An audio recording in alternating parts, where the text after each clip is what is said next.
host. On behalf of Hafiza Nadi, CEO of the Afghanistan Diaspora for Peace, I am honored to welcome you all, distinguished guests, Your Excellencies, friends and families, supporters and partners, to a celebration of arts and culture and the commemoration of late Afghan artist Sami Nadi. Our support here is vital, so let's put our hands together to welcome Madam Hafiza and the team. Please come on stage.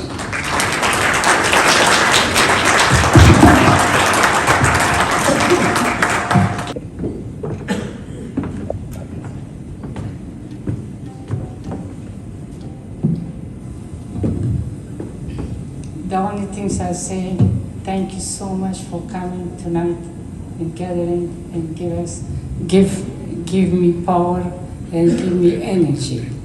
So really, I appreciate it from each one of you to come here to gathering together, and I love you all. I will give this one for Madam. I welcome you all to this special occasion, hosted by the Afghan Diaspora for Peace, celebrating the art and culture in memory of late Sami Nadi, an internationally organized Afghan-American artist. Today I would like to emphasize Afghan Diaspora's for Peace goal and our future endeavor. But first, let me express our sincere gratitude. We owe special thanks to Ms. Hafiza Nadi, the founding CEO of Afghan Diaspora for Peace, whose vision and leadership have brought us all together for this memorable event. Her unwavering dedication, compassionate heart. But obviously ADFP, the clue is in the name, because it's Afghanistan Diaspora for Peace, which is about an organisation that's trying to use the resources of the Afghan people outside of Afghanistan to develop cross-cultural and cultural events and just do wonderful things. This lady, I would say, has a wonderful heart, and she tries to do as much as she can. So to get an education, then that's got to be a good thing. So, yeah, that's good.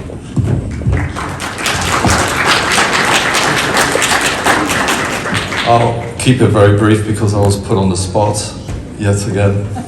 I'll probably never come to an event like this again if this carries on. But I will say that my mom brought us kids over, myself, from Afghanistan when we were very young. She did everything she could to help support us, give us the best chance in life, and helped her family, all of her family and extended family and friends in the same manner, never asking anything in return. And for that we're eternally grateful, and everything that we have we owe to my mom and people like my mom who really wanted the best for their children. And so I'm happy to support my mom's endeavors, and I'm very proud to do so. So thank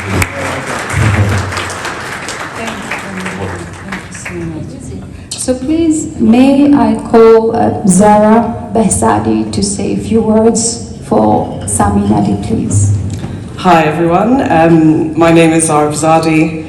I'm Sami Nadi's niece and here representing our family today. Those here, but also those who couldn't be here. I'm also here representing Sami's daughter, Lina, and his grandson, who are also here today. Abdul Sami Nadi was born in Kabul, Afghanistan on the 3rd of February 1958 to a prominent family. Both his primary and secondary education took place at Sher Khan High School in the northern Afghan city of Kunduz and his high school in Kabul. Following his graduation, he continued his studies in the finance branch of the Faculty of Literature at Kabul University. During his 12 years in Germany, Sami created many works of artistic value that were well received by both the public and the artistic community. His work was featured in numerous art shows and galleries. So let's put our hand together and welcome Ms. Tina Knight on stage.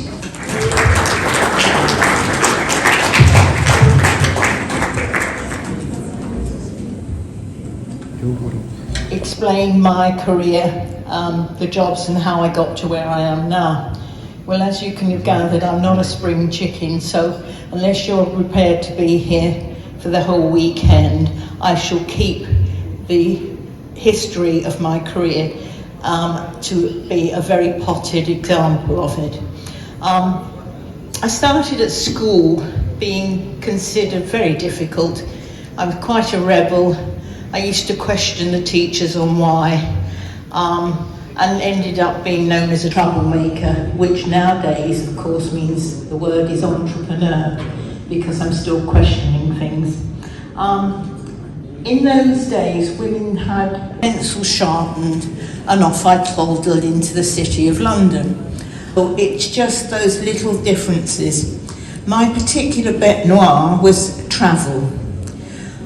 When you find you are travelling, you're not... Thank you, Karen, and I'm glad you've gone quiet.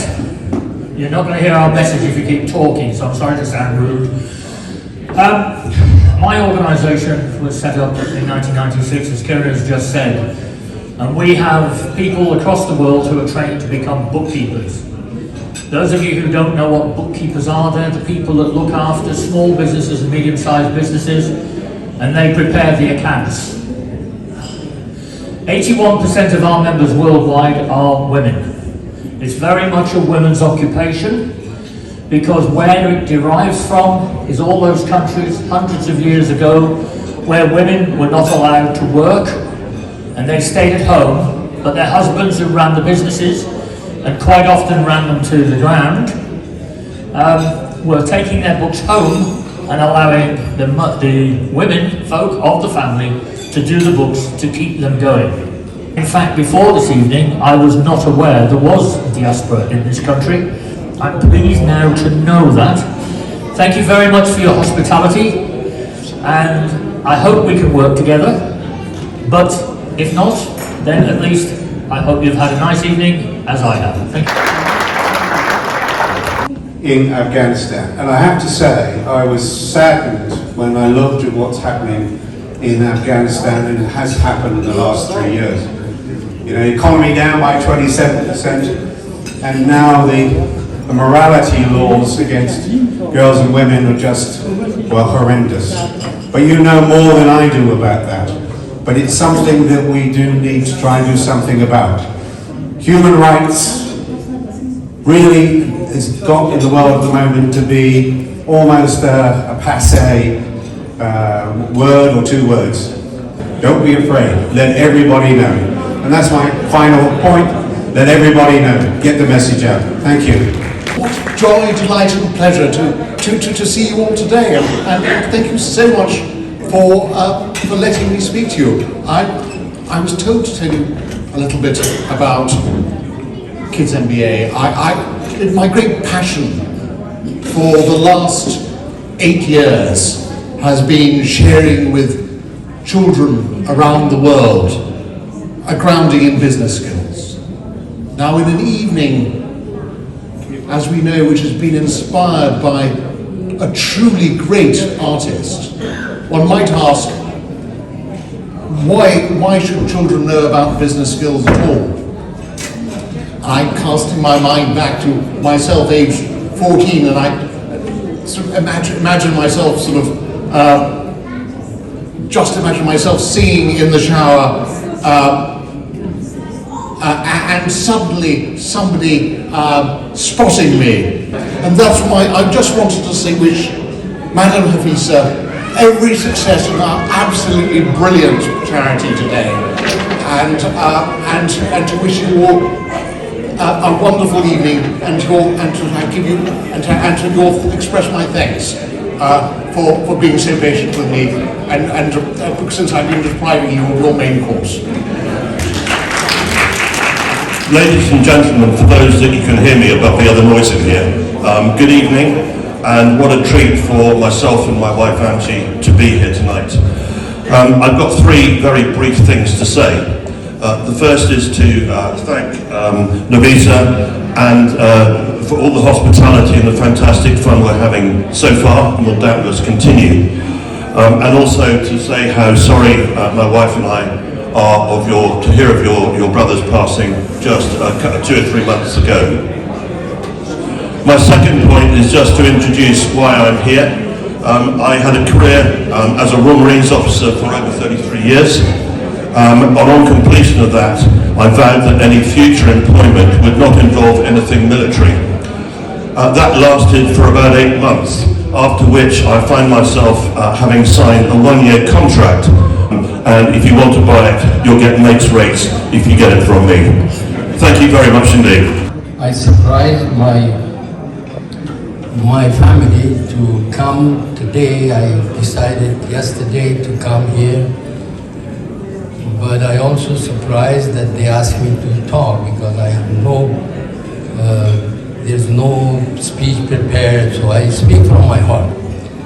I just would like to say, first of all, I'd like to sincerely thank our musician. These are the historical musician, father, son, and grandson that perform. I thank them from the bottom of my heart. Give him a big. And also I understand there is other musicians, and I would like to hear and enjoy, and I thank him for being in this event.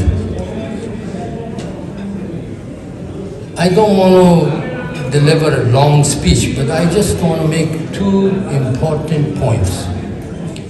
Number one, I don't want to talk about my brother's artwork, and as they said about his biography, he got master's degree and he studied the school of art, and then he's probably one of the most important sculptor who understand the art in a form of Michelangelo school of art. He studied that, and he was very realistic, and he believed in realism. Every statue speaks something if you pay attention to it.